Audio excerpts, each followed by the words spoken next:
What's up, guys? Welcome back to the JP and Trav Show on the JP and Trav YouTube channel. As always, it's your host with the most, JP. And to my right, I have my esteemed co-host and brother and friend, Travis J. Davis. And Travis, how you feeling, man? Man, I'm good. Good. Get back to Norman this week.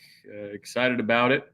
My friends over at Horns Down Fine Spirits are going to be joining the KREF advertiser lineup. So I get to go do my first radio ad read, radio commercial read. So excited about that. Excited about getting to Norman. Excited about being, I think it's an afternoon kick, right? Excited about maybe some clarity, hopefully, in some OC search stuff. We at least feel like know some of the people, right? That maybe kind of, not in the possibility, realm possibility, things like that. But yeah, it's good. And now that, now that I already said that I'm doing Horns Down's radio advertisement, I might as well pour me some. So we got the Horns Down apple pie right here. Ooh, yeah, pouring that up. Get a little sip of that guy. Cheers, everybody, here on this fine Wednesday. How are you, brother? I'm good. Just fighting on Twitter again?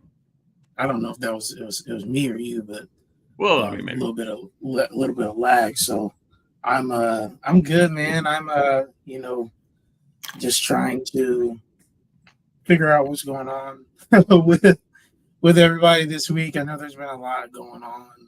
There's been a lot happening, obviously, on the Twitter sphere. We'll get into some of that here soon. I know we want to get to football, obviously, but personally, I'm good, man. Just Taylor, as I told you before, Taylor Swift is in town this week, and so Indianapolis is going through a lot. Just planning out everything for her and stuff like that. The city's on notice. So, what does the city do differently to plan for somebody like Taylor Swift? So Indianapolis is unique in that I think we're the best, in my opinion, the best host city in America, and that not because we're the biggest or we wow you necessarily with like maybe a bunch of things to do. Like some people may like Miami or LA or New York or Atlanta more from the club scene or bar scene or something like that. But like just our presentation, we know how to do like big events and sports well. The JW Marriott that was designed specifically for the Super Bowl is one of me and my wife were talking about this the other day. I think it's one of the coolest designs anywhere because it's a big, huge glass hotel building, and they slap big, posters on there all the time, like Final Four. I think I saw one. It's like Taylor Swift, the size of the whole building. Yes, Taylor Swift inside the whole building. They'll put the Colts on there. They put Caitlin Clark on there. They put Tyrese Halliburton on. Any big event they're not putting on there in town, huh? You know who they're not putting on there? He was on there, so they're gonna have to figure it out. But we can talk about it later, okay? But yeah, that's something I feel like we do well. Like there's a place called the Eagle's Nest that it is up in the Hyatt downtown, and it's like a spinning, slowly rotating restaurant. It's pretty cool, actually. You get to see all of Indianapolis, and it like rotates in like 1 hour. It's very slow, but they got something like that in Vegas. Yeah, so it's really cool. So it's we got to go up there, and we're right by the JW Marriott, and my wife loves it because she's a big Swiftie, and so she's looking and seeing Taylor Swift on there. But yeah, so lots of cool things happening. Hey, make sure you guys hit the like button. Make sure you like, comment, subscribe on the YouTube channel. Obviously. Make sure you also go ahead on Twitter and tweet this out, and make sure we retweet this, get people in here.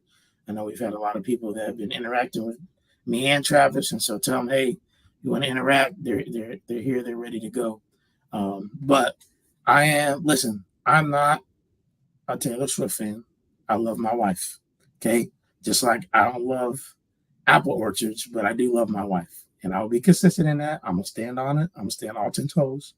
Y'all can make fun of me all you want, but I love my wife. So I do what makes her joyful. That's just me. But okay, Travis, this week has been a doozy already. Brad, you're right. It's bad when we start off talking to us. So it's been a doozy already, Trav. With obviously, the big headline, and we can't get past it. Jacob Sexton's father obviously making some comments about Gabe Eichert, and Gabe kind of addressing it and going into like just this narrative. And we talked about it ad nauseum last week of Bill Bedenbaugh and what's going on with the offensive line, and that Gabe's been critical. But I just thought we could play this clip, Trav, and I know you had a comment, and we can kind of move on from it because we've talked about it so much. But I think it speaks for itself. So I'm going to go ahead and play it for everybody. He's fantastic. This week, I'm listening to Todd McShay on Ryan Russillo's podcast. They talked about OU briefly. They talked about the O-line struggles. And McShay said this was on Tuesday. It's crazy they're struggling the way they are because Bill Bedenbaugh is widely considered the best offensive line coach in college football and NFL circles. I don't want people to, people need to be reminded of that. Right, yeah. Now, it's got to be better. And the funny part about Bill is if I'm seeing the things that I'm seeing, he's definitely seeing it because guess how I watch football? I watch football the way that Bill Bedenbaugh taught me to watch football. Right. And there's no one harder on himself than him. So that out of all the things, like all those tweets, insulting my wife's family, whatever, okay. Happens all the time. Used to it. My wife's family are incredible people. Do a lot of great things for this community. I'm not worried about that. My wife is also an amazing person. But the part that really made me mad was the part that accused me of, running the bus over Bill Bedenbaugh. That's bullshit. Other than that, that's great. Now we're demonetized. Appreciate it. I do want to play because I've got the clip he's talking about. I'll play it just into my sound. Everybody will be able to hear it. Yeah. So Ryan Russillo and Todd McShay are talking SEC power rankings. So is it 19 sacks they've allowed in the last 2 weeks? I think it was 9 against Ole Miss, and at one point when the game was still in the balance, Jackson Arnold was sacked 5 times over 7 plays. 5 times over 7, like when you needed to have it. And you can get on him for saying, "Well, if you know." I got news for you too. Bedenbaugh, their offensive line coach, like respected in the NFL as the best offensive line coach in college football. Like truly. So yeah, we've talked about about Oklahoma always every year. You're like, oh, there's 2 guys that are going to get drafted. Mm-hmm. But I do think Jackson Dart doesn't get talked about at all in the draft stuff. He had 2 plays in that Oklahoma game. So that's kind of what Gabe's talking about, and it was interesting because he, specifically stopped because Ryan Russillo was about to put it on Jackson. He was about to say, well, if you know that, they're not holding up, you need to get, and that's when Todd kind of stepped in because he's like, it wasn't he used to be known as this. It was, he is known amongst NFL circles as the guy, the best guy in the country. And I mean, again, we don't want to spend too much time on it, but the argument that I won't hear about it is most people, like I've run into 2 dweebs on Twitter that are like, it's been piss poor the last 3 years. The O-line has been piss poor the last 3 years. I said, okay, well, 2022, we were number 11 in the country in total offense with, I think we had 5 draft picks. I think that was the Braden Willis year. That was the Mims year, and that was the Eric Gray year. So behind a piss poor offensive line, you were able to rack up the 11th most yards of anybody in the country. In 2023, He racked up the third most yards of anybody in the country. Yards per game, we were third. That is with 3 draft picks last year. 3 draft picks. Only 2 draft picks on offense. Guess what positions those 2 draft picks played? Tackle and tackle. Ironically, the third is a defensive tackle, so he's still a tackle as well. But I digress. So tackle and tackle, both of your bookend tackles get drafted in 2023. In 2022, both of your bookend tackles get drafted, right? Anton Harrison, Wanya Morris. So you finished 11th in the country in yards per game in 2022, third in the country in yards per game in 2023, all in spite of a piss poor offensive line. No, that's not how football works. So the idea that Bill has not had a good offensive line in the last 3 years, it's just it doesn't make any sense. If I'll put it this way, if we did have a bad offensive line in 2022 and 2023 and averaged having the 7th most prolific offense in the country, then Jeff Levy's the greatest offensive coordinator of all time, and we should build a statue. Because if you can do that with a bad offensive line, then you're a wizard. You're an absolute wizard. So that's what everybody knows. The offensive line's bad this year. What I won't allow is the revisionist history that it's been crap since 2018, like everybody says. Like that's just being a hater. It's being uneducated, being a hater, complaining, and like not having and the people that I've asked, I said, okay, give me some evidence that they were bad in 2022 and 2023. Somebody said Oklahoma State and Kansas. Okay, Kansas was played in a freezing monsoon. Oklahoma State, we ran up 492 yards of offense. It was the 3 turnovers that killed us in that game. So that actually works in the offensive line's favor too, because you rushed for like 150 yards, threw for another 350 or whatever. You had a 100-yard rusher and a 100-yard receiver. Like that sounds like a good offensive line performance to me. So like I will meet people in the middle on, yes, it's obviously bad this year, but all the people saying that it was bad in 2022 and 2023, they're just lazy.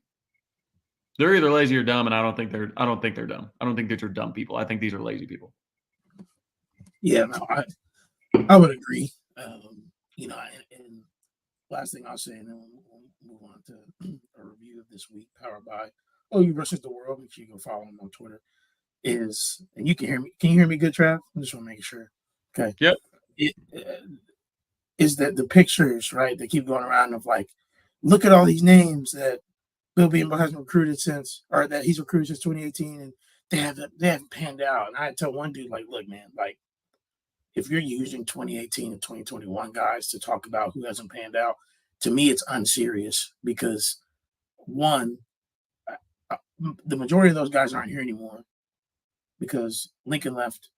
And even during that time, everybody in the fan base was saying that the issue was who, Travis, with the offensive line? Benny Wiley. Benny Wiley, yeah. Right? The strength and conditioning program. So how can you fairly assess that?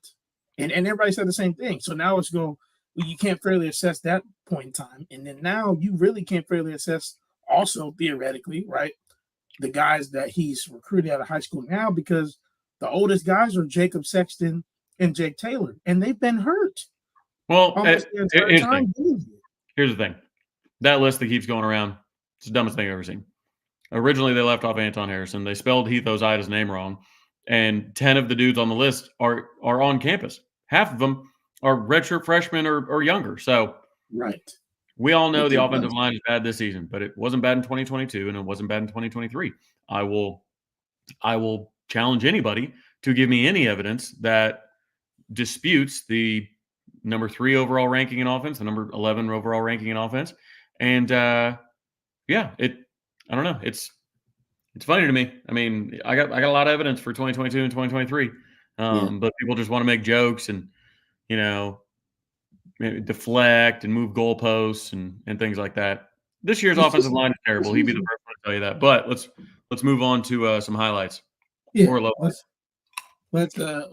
got a couple of both, right? And I apologize, guys, that we had some technical difficulties, and so I'm gonna have to add some of these back to I'm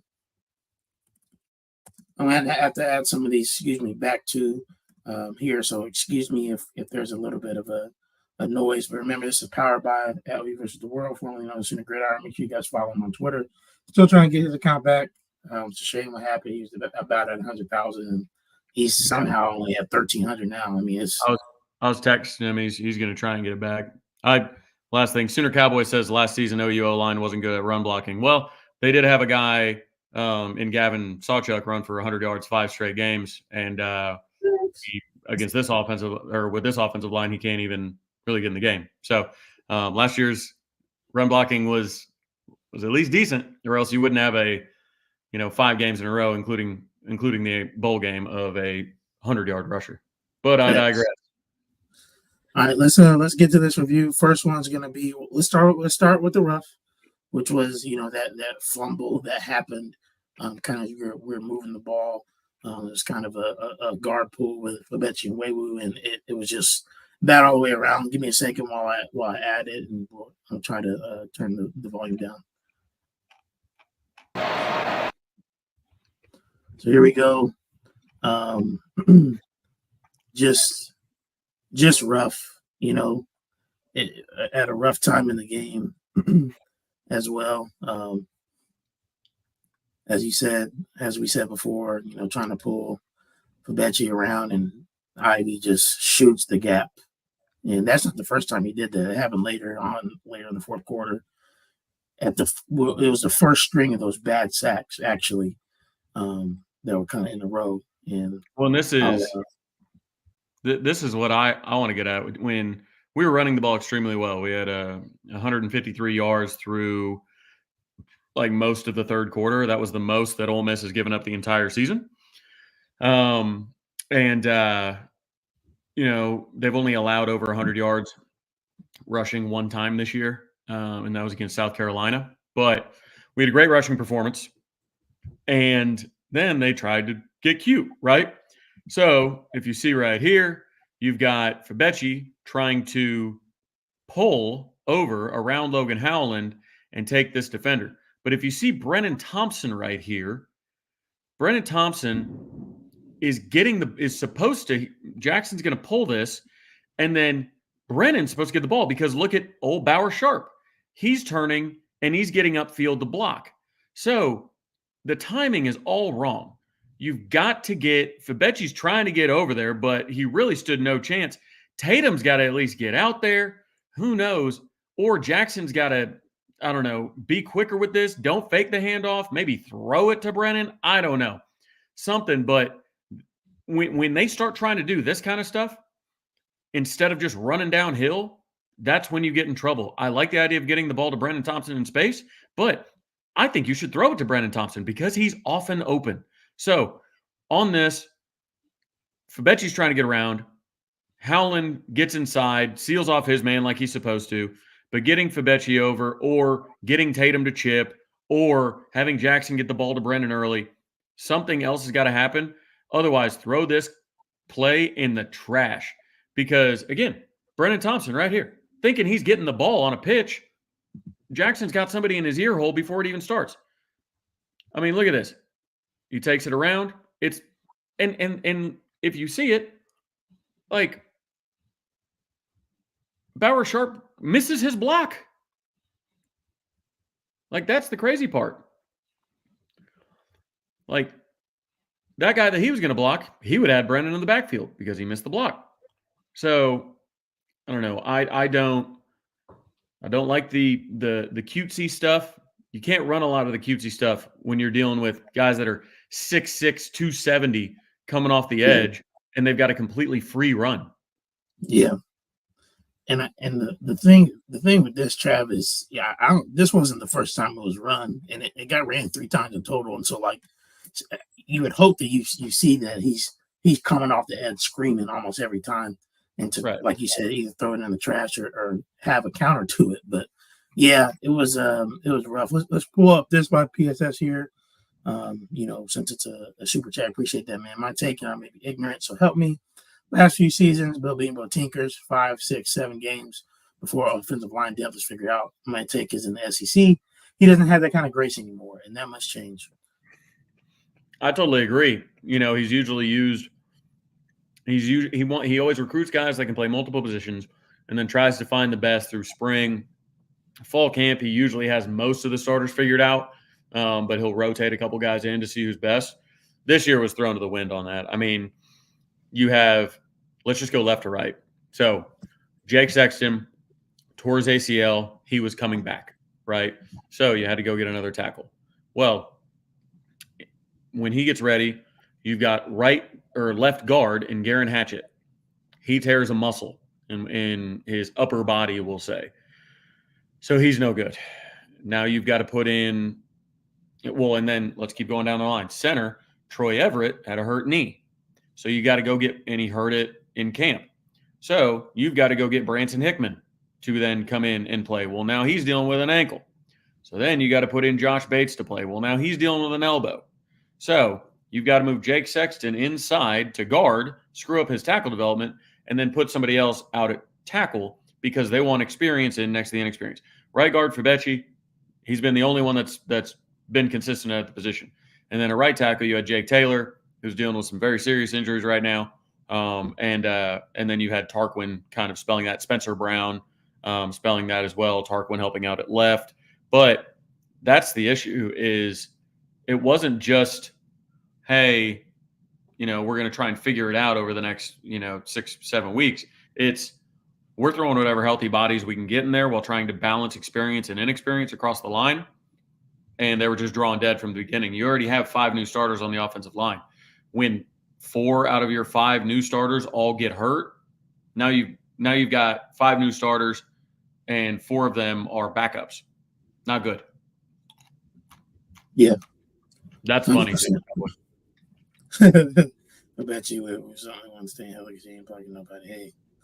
Hey, I didn't say you did. Okay, let's go to the first touchdown. And this is where, hey, we're feeling a little bit good. Like, we drove the field and actually got, a score here. Sorry about the again. But I'm sorry. This is wrong. This is another bad play. I apologize. Man, you're putting me through Bauer Sharp hell right now, bro. Yeah, I apologize. I thought the name of the play made me think that that's what it was. But okay, this is we'll start with the bad. Like I said, this is where it's like, man, like 1st and 10. Why not? Go with what was working. Some outside zone, even some split zone was working a little bit. Instead of trying to get fancy down here in the red zone area, thinking that maybe they're gonna, some people may like to play call, and say, hey, like I like the aggressiveness, but I don't know. For me, it's like, man, you need to score. Try to do what has been working instead of tricking them. I just don't know. I don't know where the path to success was here. I think when he looks up, like he needed to start running behind those 2 blockers immediately. Because when you see the safety back there standing there by the goal line and you see the linebacker right on the running back, that's where he's trying to throw the ball. Yeah. He's not even looking. You're going to be covered. Get upfield, try and salvage it, get some yards. Trav, can I say another thing, man? Like, yeah, I know Bauer Sharp, like, again, I understand that, maybe he's been a practice all-star, whatever. Because we heard, even like he said last week, Gabe said something about him this past summer and spring. So, like, we heard a lot about him, and maybe he has another year here and he turns it up next year, maybe. But why are we running, like receiver screens to this dude? Like that, that's what I don't understand. Or why, like, do we really think, right, that a screen out wide to Bauer Sharp is going to scare or have the safety screaming down to try to tackle him, and that they're worried about that, and that they wouldn't be like, I wonder why they have a freaking tight end out and like he's doing wide receiver screen. That must be something crazy going on. Like that. That's where I was like, man, like, what are we doing? And I wish that here, Trav, I wish he would have just cut it all the way back up, like to the other side. Look at all those blockers. Because you got all those blockers. Like, why keep it on that side? Run the complete other way and see if you can get Is that Logan Howland right there still blocking? Yes. Shout out Logan Howland. He was getting his butt kicked out there, but he was still trying, man. But yeah, I mean, we could have done the entire. Yeah, he was supposed to throw it. We know that. We just where was he going? Nowhere. Like, you got to have some doing that in the red zone. You know that, like, you've got to have different options off of it. Like, it's just, I don't know. I think we could have gone, and not to be mean, but we could have done an entire evening's worth of videos on Bauer Sharp plays in this game that were just head scratchers. Third down drop, 2 different third down drops to start the second half. In one of the plays late, we threw out a quick out, like a bubble almost to Jacob Jordan, and Bauer Sharp has to go block a defensive back. That's all he has to do. He's a big kid. He has to go block a defensive back, and the defensive back rocks him, puts him on his tail, and then Jacob Jordan doesn't pick up the first down when he would have easily picked up the first down, maybe more, if Bauer just blocks that guy out of bounds. You know what I mean? Right. But right. Instead of blocking him out of bounds, he got rocked and put on his ass, and the play was dead. He was the lead blocker. Yeah. Zion Kearney was farther upfield. He was holding his block. He was good to go. Like, I just don't know how our corners are better at blocking defensive backs than Bauer Sharp. I don't know. I don't know. Like, and like I said, he had back-to-back third down drops. One of them, I think Jackson forced into him, even though Brennan Thompson was open. But I don't know why we forced the ball to him. I don't know why. Like, even on a 3rd and 28. So later in the game, you may have the video. Bauer takes like that tight end screen, like you said, and then runs backwards for a loss of 8. Yep. So, like, the next play, they keep Sam Franklin back and Bauer Sharp back. They chip, and then both of them leak out.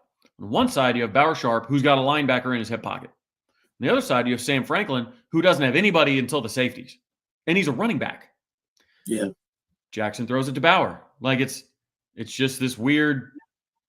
I don't know if it's just a safety blanket. He only sees number 10, or he doesn't trust anybody else. Which, if he doesn't trust anybody else, I don't know why he trusts Bauer the most. But I don't know. I don't know if you're, like, it's gotten to the point where I don't know if you can play him.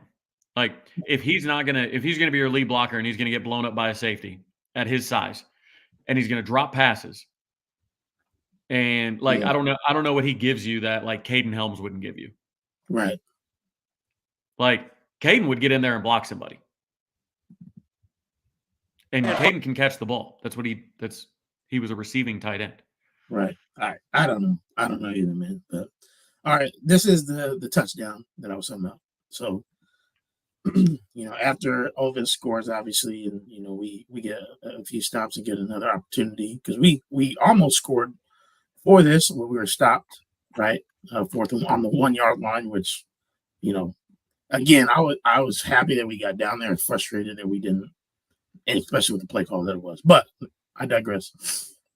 Jackson does a great job stepping up in the pocket here. I almost thought he overthrew him, to be honest, when I first saw it. I was like, no, Jackson.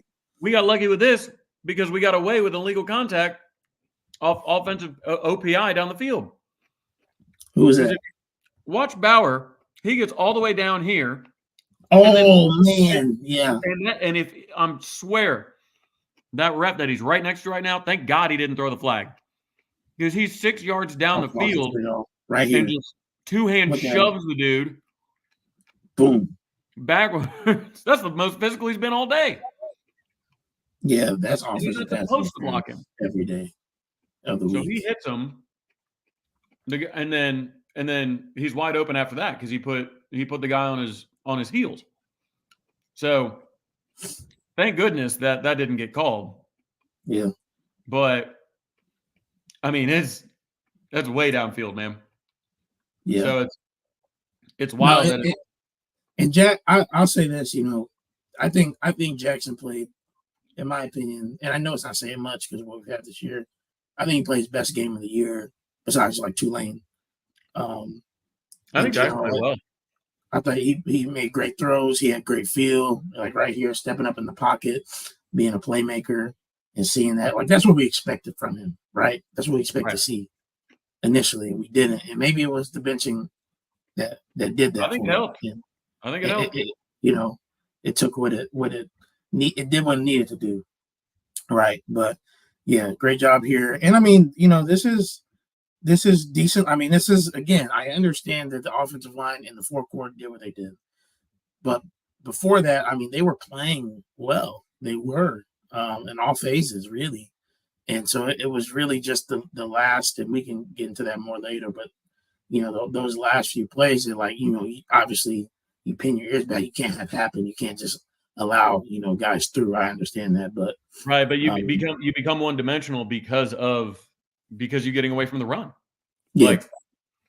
And honestly, there were 3 different times that just poor execution on behalf of somebody.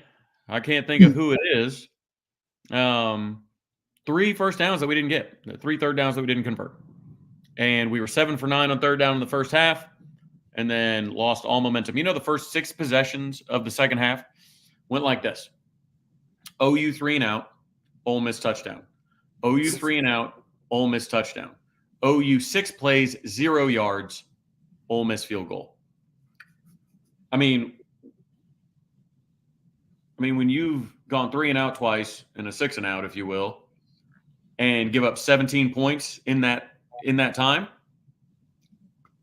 or 16 points because they missed an extra point, but it's just the game was there as an opportunity to win it. We keep on saying it, but self-inflicted, lack of execution, penalties. Each one of those 3 drives that we started in the second half, all of them had a penalty.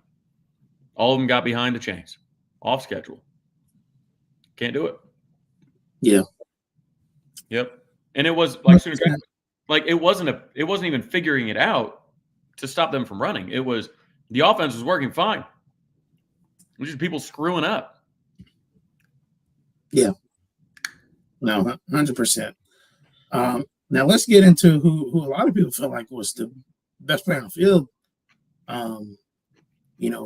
Certainly for Oklahoma, I saw somebody say maybe I'm not saying I'm going this far, but maybe even on both sides of the ball. But Javonte Barnes down in front. Right, man.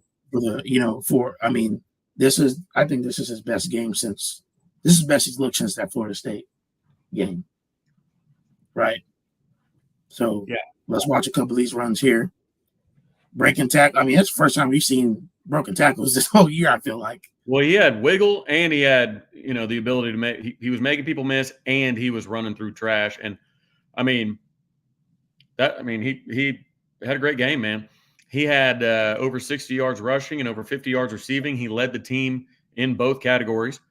And that's tough running against like a good defensive line. Keep in mind, like I said, Ole Miss led the country. Yeah. In opposition yards rushing. 66.6 yards they were giving up. Javonte by himself. Right. And it was, that's solid stuff, man. I think you can build on that. I think he was good in the pass game. Just ripping off chunk runs. We haven't seen that all year, man. No. And the offensive line working their butts off. Look at that. I ought to shout him out. That was a good block by Bauer Sharp. There. See? Fair and balanced. It was.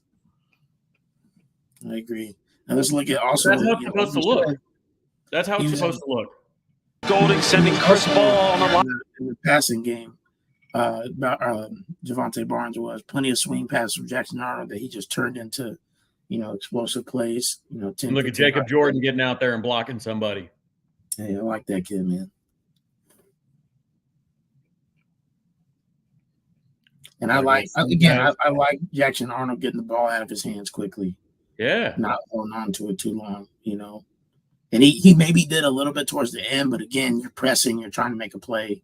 I can understand that more than in a game. I mean, he's making quick decisions, getting to his check down and letting his playmakers make plays, which was not happening earlier.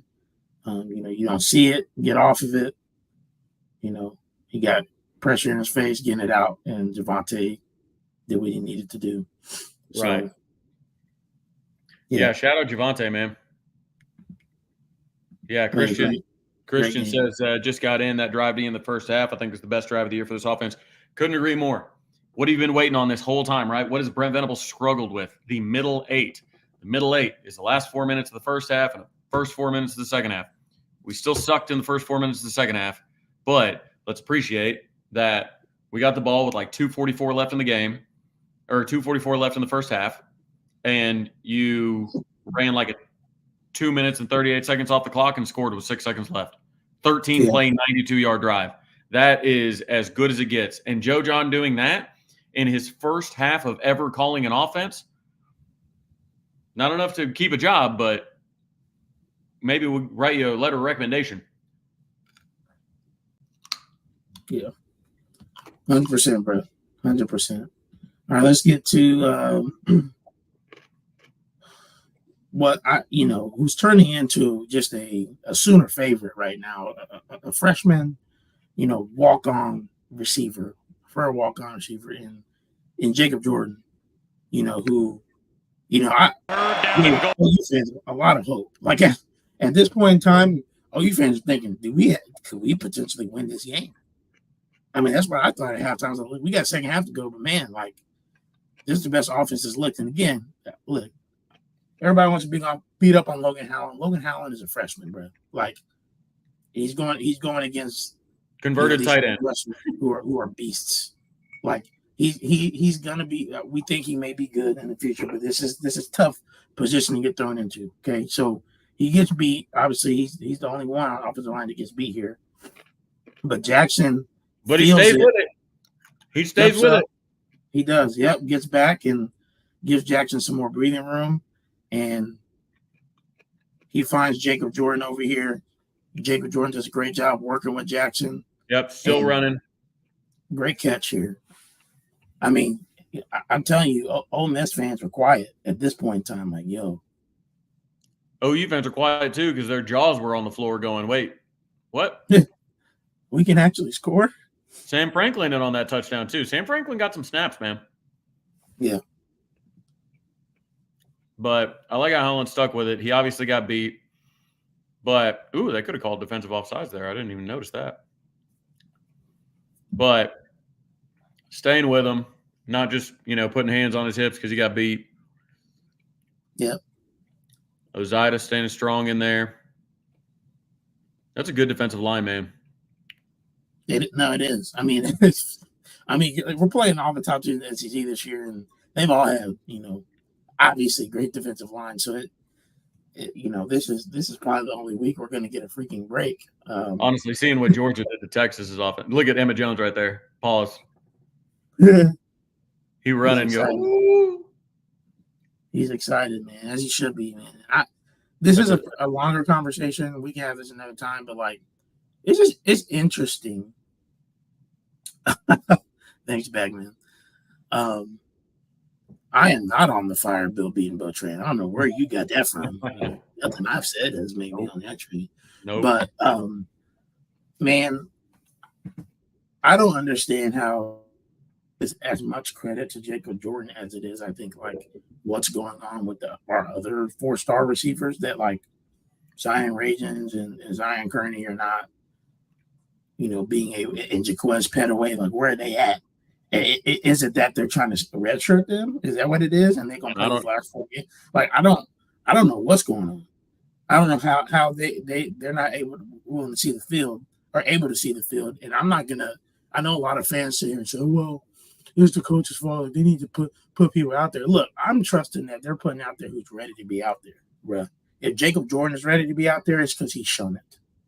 So, I'm just confused why Jackson Arnold can only throw to Bauer Sharp and Jacob Jordan.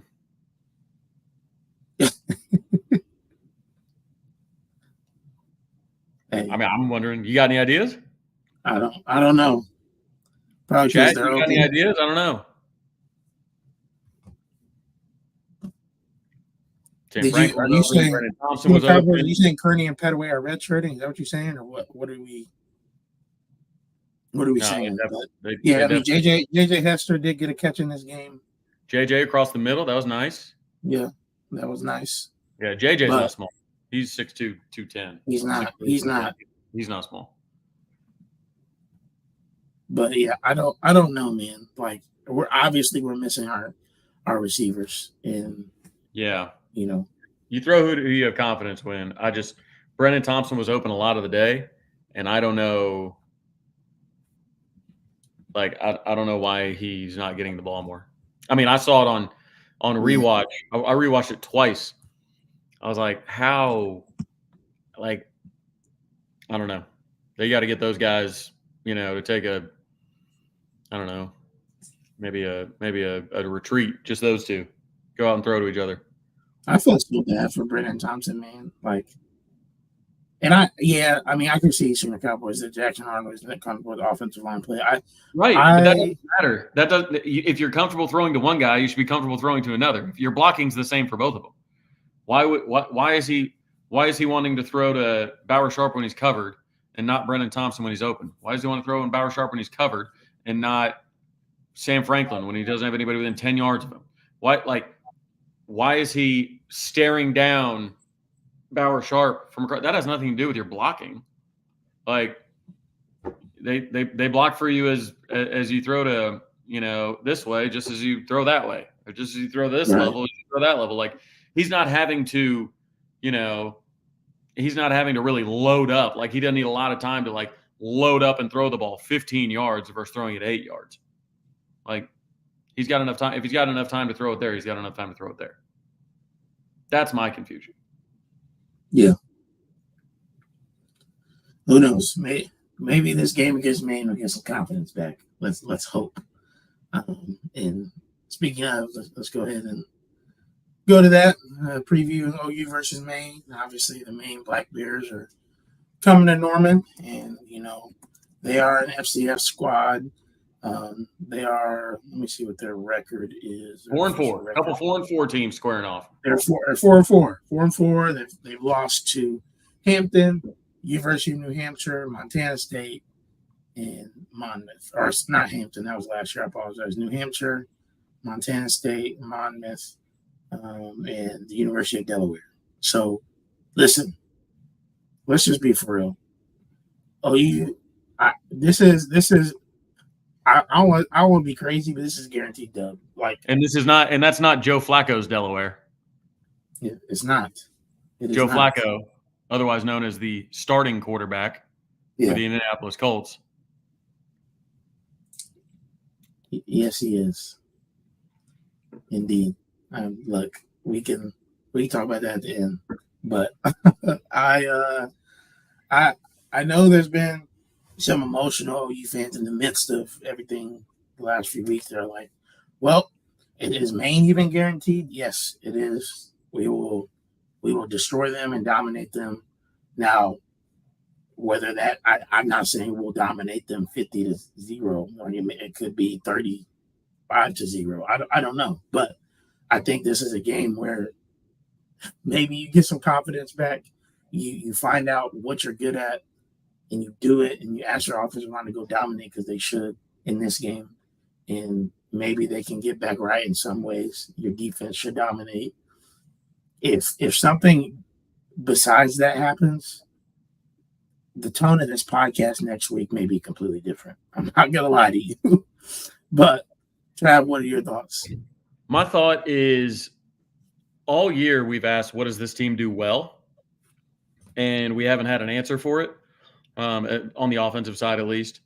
I think that fresh off of giving the business in the first half, at least, to the best run defense in the entire nation, not the SEC, the entire nation. I think you found something that worked. Javonte Barnes, Jackson Arnold, those type of guys.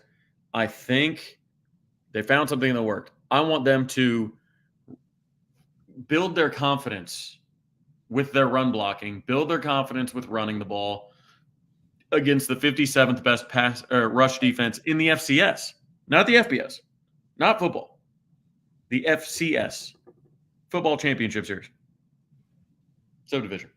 So Yeah. it's, I don't think you're going to build Jackson's confidence by letting him throw all over these fools. Because the offensive line is going to get whipped at the tackles until we get better there, until we get more reps there. I love Autry Dent as much as the next guy. I don't think he's going to step out there at tackle and all of a sudden become, Trent Williams. Like I don't have that belief. So I think you build upon what went well at Ole Miss, especially in the first half, and you run the ball. I want like 15 pass attempts. Give me 60 rushing attempts and just run the ball. Don't do anything crazy. I don't want to see Bauer Sharp throwing any passes. I don't want to see any, reverses going on. Like, line them up, run the ball down their throat. That's what I want to see, man. Get them some confidence going into the next game and get them some reps saying, hey, look, we're going to block these plays. We're going to block them well, and we're going to do them over and over until they're ingrained in your brains. That's what I want to see. Yeah. Yes. So the Cowboys, you have been, believe it or not, you've been more pleasant this year, which is crazy, than you have the last few years. But look, brother, I don't think this. Hey, Todd Donnan's going to be head coach, and at Marshall, he's going to hire me as OC. I don't think that there's a prayer in the world that Maine has at beating OU, even this OU team, brother. Okay, because the talent discrepancy is so steep, man. Like we beat this OU team. Okay, and I understand Deion Burks was available. Don't get me wrong. We beat Temple 51-0, bro. We beat them 51-0. Or 3, excuse me. So I was about to say, we don't have a shot. We don't have a shot. Maine, it's not that you hope we're right. We're not going to lose this game. No, they honestly, if we lose this game, I will jump on the Fire BV bandwagon. If you lose, I will too. I will too. I promise you, I will. Like if we were to lose this game, I would have nothing to say. Nothing to say. Now, if we only win by 10, I'll be mad too. But if we lose this game, it'll be a whole nother level. I'm telling you, it'll be different. Yeah, I think you just line it up and you beat them. You just don't need to do anything cute. Don't test out any trick plays. Don't do any tight end passes. Don't do anything goofy. Just have your defensive line whip them up front. You don't need to do any exotic blitzes. Just let Jaden Jackson and David Stone and PJ and RMT and Danos and all those boys, let them all eat, win their one-on-one matchups, just like Ole Miss did against us, and then run the ball down their throat for 4 quarters, and you'll get out of there with a comfortable win. It's just hold on to the ball, don't shoot yourself in the foot. No stupid penalties. If somebody, especially a skill position player, has got a hold, false start, anything like that, pull them. Let somebody else in there. Like, we have to fix this penalty issue. It's been bad, man. First three drives of the second half all had penalties. We were impotent on all 3. So just go out there and beat them, like the team you are. All right, score prediction. Let's see it. Trav, what you got, man? I'll throw it out there. Okay. Oklahoma's offense has not scored more than 34 points since Temple. At Temple, we had Deion Burks, we had Jaleel Farouk, we had Garen Hatchett, we had Jake Taylor. We had a lot. Something that we don't have now. We had Jake Sexton, so we're going to be down a lot of offensive linemen. We would have to score probably line's 34.5. We'd probably have to score 50 to cover, maybe 42 to cover. So I'm going to go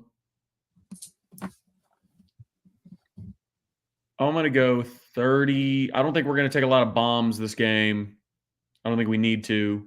I think we get out of there with a nice tidy 38-7. 38-7. 38-7 OU. I think that's reasonable.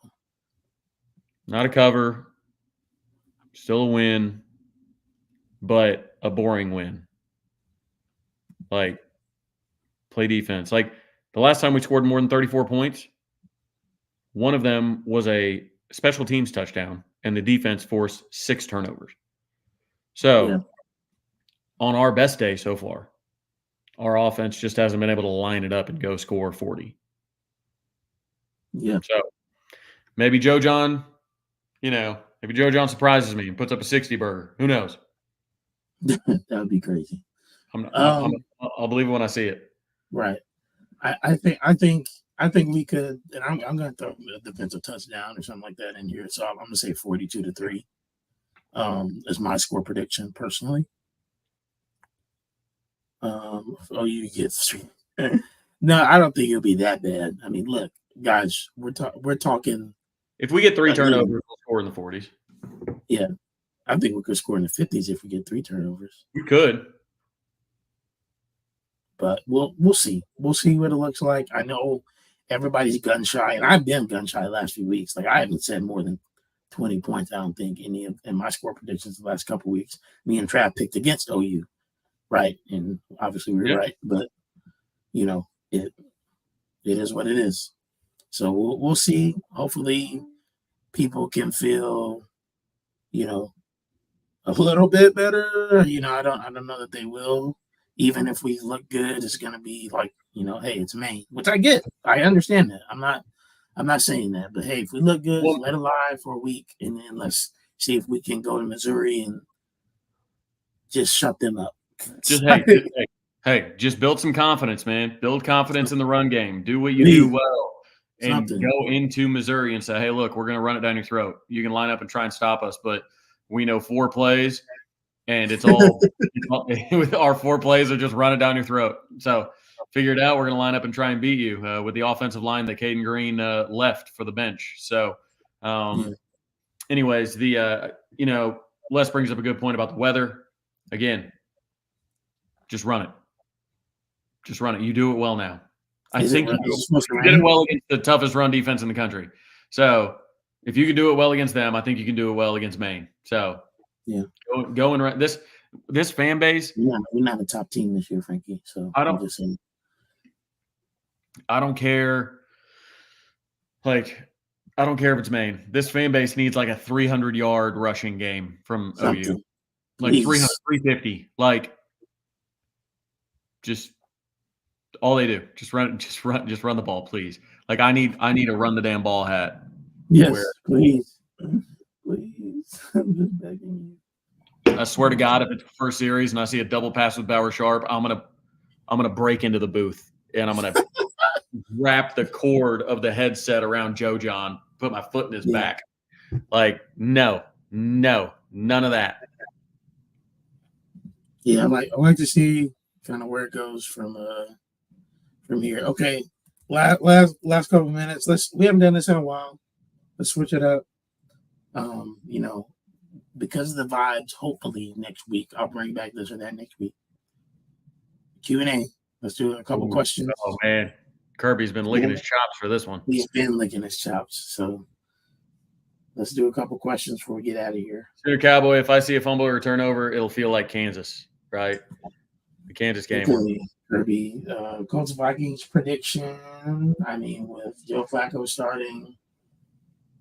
Are y'all tanking? I like our receivers. Our defense is hot and cold.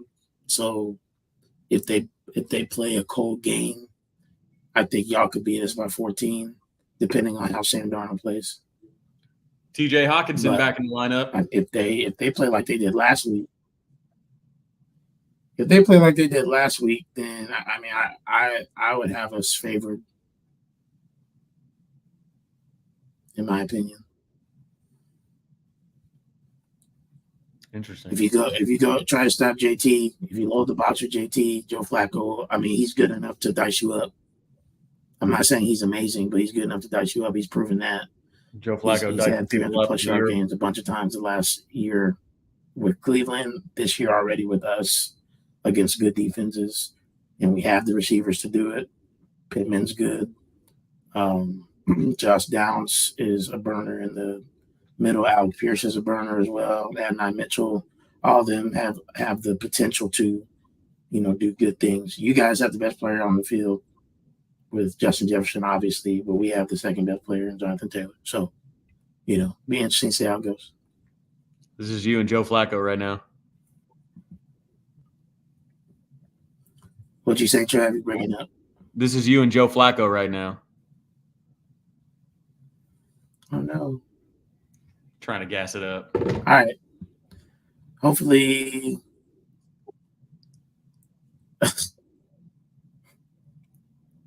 Oh my gosh. Like a Honda Civic. Jefferson's that dude. Yeah, the Vikings will win by 10.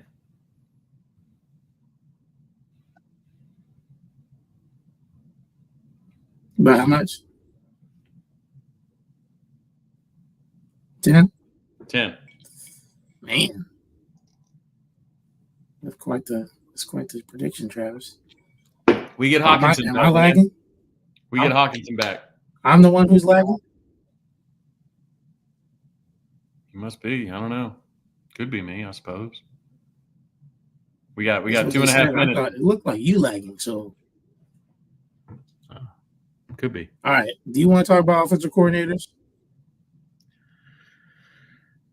Man, I suppose it's a I think my tops are Mike Shanahan and Andy Kotelnicki. Andy Kotelnicki feels like a long shot, but if you can go break off a big old raise for him, which I think we're going to be buyers in this. Like, I think we're going to spend money because they're staring at that $45 million buyout hanging over the head of BV. And they say, hey, we'd rather pay a dude $2 million to come be a guaranteed, as close as you can get, I guess, to a guaranteed offensive coordinator hire. If you can go get Kotelnicki, that's a splash, considering that he's good at Penn State. He was great at Kansas. Penn State's a top 5 team right now. Yep. Mm-hmm. Todd Donnan says it's a super long shot. I tend to agree with him, but you got to money whip him. You got to give him like an $800,000 raise. I think Todd Donnan should be OC because I'll be his co-OC, but and Bagman. But yeah, I like Mike Shanahan a lot.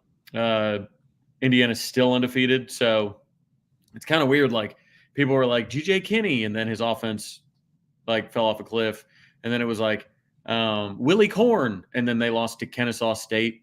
All these all these offensive coordinators that you see on Twitter saying, hey, we need to go get this guy, they all of a sudden their offense tanks. So I don't know. We'll see if Mike Shanahan's offense stinks this week, then we know he's a real contender. Yeah. But I like Ben Arbuckle too, young guy.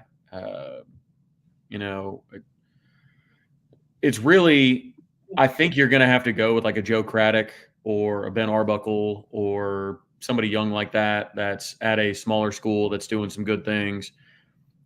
Will a guy like Andy Kotelnicki want to tie his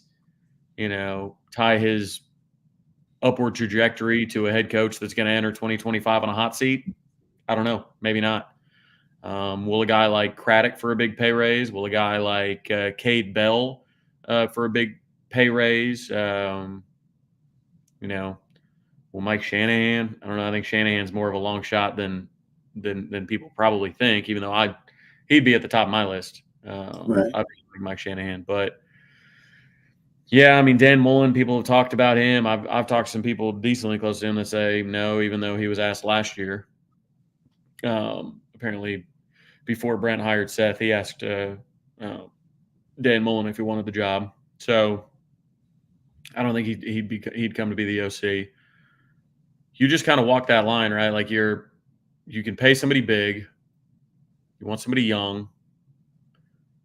You want somebody that's really good, but are you bidding against head coaching jobs at that point?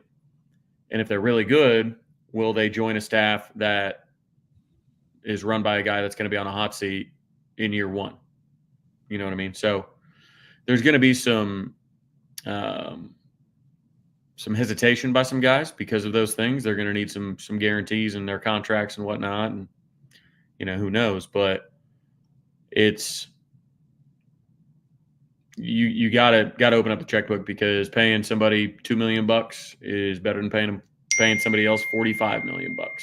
Yeah, you're right. I agree. I like Shanahan. I like maybe GJ Kinney as well.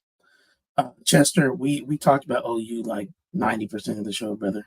You just gotta Talk go about back and find it. OU for an hour. Yeah, so you came in late. So I mean, go find it. Give us a little bit of a chance. Just because you came in late, it's not our fault. But Man, Coach Carter coming in here and throwing shots. Sorry, Chester. Dang, We love you. Promise. Coach Carter. Yeah, we'll see. Shanahan could get a head coaching job, but maybe not. I don't know that. Just because you had a great year in Indiana means, I mean, you could get He's a head not. coaching job at He's a not lower- as in demand as like a Kolonicky is, or something like that. Yeah, you get a Group of 5 job maybe, but Or like a Brennan Marion. Like Brennan Marion wants to be a head coach immediately. So yeah. But it'll be interesting to see where it goes. I don't think there's any world where you keep Joe John Finley at all, at least as the offensive coordinator. I don't think we'll keep him as a tight ends coach either. But I certainly don't think there's a world where you would keep him on staff, unless we go and we beat, Mizzou. We win out because of the way the offense plays. Then maybe you have to consider it. But I highly doubt it. yeah, I think Kevin Johns is this is his audition to stay on as quarterbacks coach. Yes. So Or an audition for somewhere else. Who knows? yeah. But all right. We're out of time for this week. We appreciate you guys. Thanks for sticking with us and everything.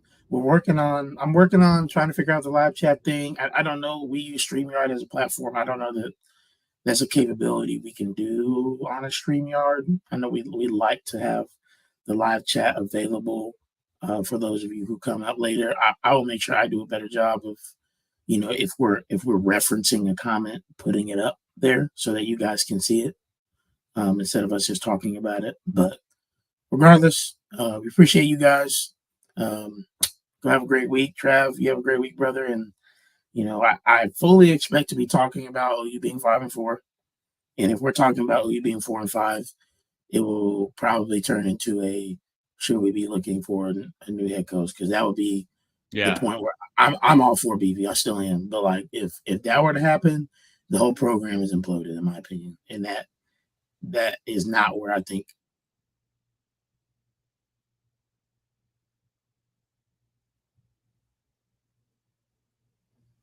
Sorry, my computer just closed randomly, but looks like it means it's time for me to go because my computer's gonna die. But love y'all, appreciate y'all. We'll see y'all next week.